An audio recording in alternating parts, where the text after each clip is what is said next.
Olá, você que me assiste nesse momento, né, que está se preparando para o concurso Tribunal Regional Federal da 5ª Região. Meu nome é Ricardo Galvão, sou professor do Espaço Jurídico das disciplinas de Processo Penal e Direito Penal.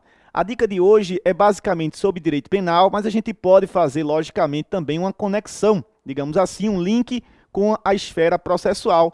E, aliás, né, dicas que unem as duas disciplinas. E aí a gente termina realmente encampando as duas disciplinas do programa desse tão esperado concurso para o TRF da 5ª Região. A dica de hoje é sobre a diferença entre a inimputabilidade pela doença mental do artigo 26 caput do Código Penal e a semi-imputabilidade que é prevista no parágrafo único do mesmo dispositivo do diploma punitivo pátrio. O artigo 26 caput do Código Penal diz que é isento de pena aquele que, por doença mental ou desenvolvimento mental incompleto ou retardado, era, ao tempo da ação ou omissão, inteiramente incapaz de entender o caráter lícito do fato ou determinar-se de acordo com esse entendimento. Esse conceito é da inimputabilidade pela doença mental, que adota, aliás, um critério que nós chamamos de critério biopsicológico. Vejam, a inimputabilidade pela doença mental se caracteriza, portanto, quando você tiver não apenas a patologia, a doença mental, o desenvolvimento mental incompleto ou retardado, mas também quando essa doença, quando esse desenvolvimento mental incompleto ou retardado tenha levado a gente, no momento específico da prática da conduta, a perder completamente a capacidade de entender o caráter lícito do fato ou então de determinar-se de acordo com esse entendimento. Não basta puramente a patologia, não basta simplesmente o desenvolvimento mental incompleto ou retardado, é preciso que isso tenha levado efetivamente o agente a perder de forma completa a capacidade de entendimento e determinação. Por isso que o critério é biopsicológico, que une, portanto, a doença, o desenvolvimento mental, a questão psicológica, ou seja, a retirada completa da capacidade de entendimento e determinação.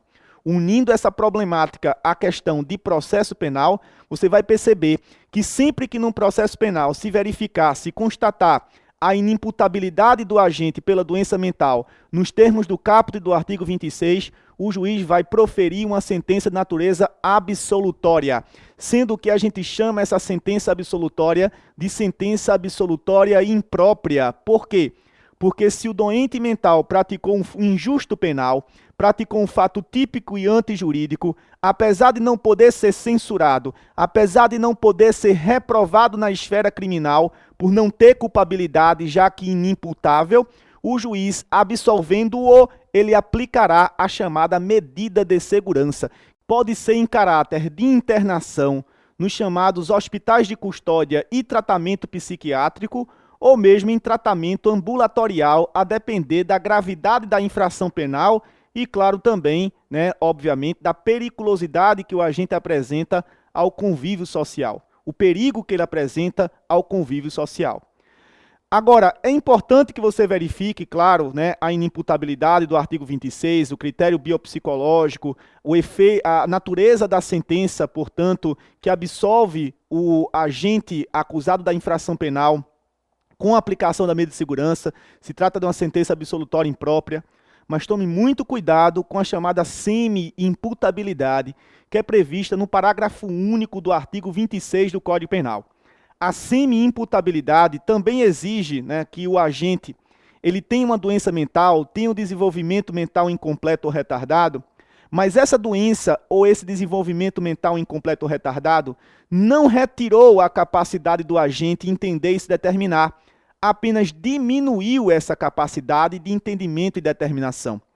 Então, se por conta da doença mental ou do desenvolvimento mental incompleto ou retardado, o agente tem diminuída a capacidade de entendimento e determinação, o juiz deve condenar esse agente pela prática do crime e aplicar uma pena reduzida nos termos do parágrafo único do artigo 26.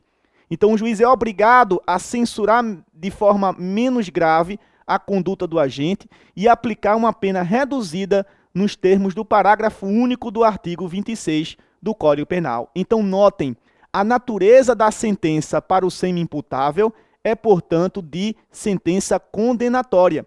O semi-imputável ele é condenado, ainda que a pena seja reduzida. E ainda que, aí vem a questão, a legislação admita a possibilidade do juiz, do magistrado, substituir essa pena reduzida por medida de segurança. Aí você vai pensar assim e vai pensar errado. Ah, se é possível, em caráter excepcional, o juiz substituir a pena do semi-imputável por medida de segurança, então a sentença é absolutória imprópria, está errado, a sentença é condenatória, ainda que por circunstâncias várias, sobretudo pela necessidade de que ele seja submetido a uma terapia e que pelo fato também dele apresentar um perigo à convivência social, a lei admita que o juiz substitua essa pena reduzida também por medida de segurança. Então a dica que eu queria dar hoje para vocês, o critério adotado pelo Código Penal para o artigo 26 na aferição da inimputabilidade e também a natureza da sentença que absolve o inimputável, né, previsto ali no caput do artigo 26 e também a que condena o semi-imputável nos termos do parágrafo único também do artigo 26. Fico aqui na esperança de que a minha dica de hoje tenha sido realmente proveitosa e um forte abraço, bons estudos, até uma próxima dica também de direito penal. Até lá.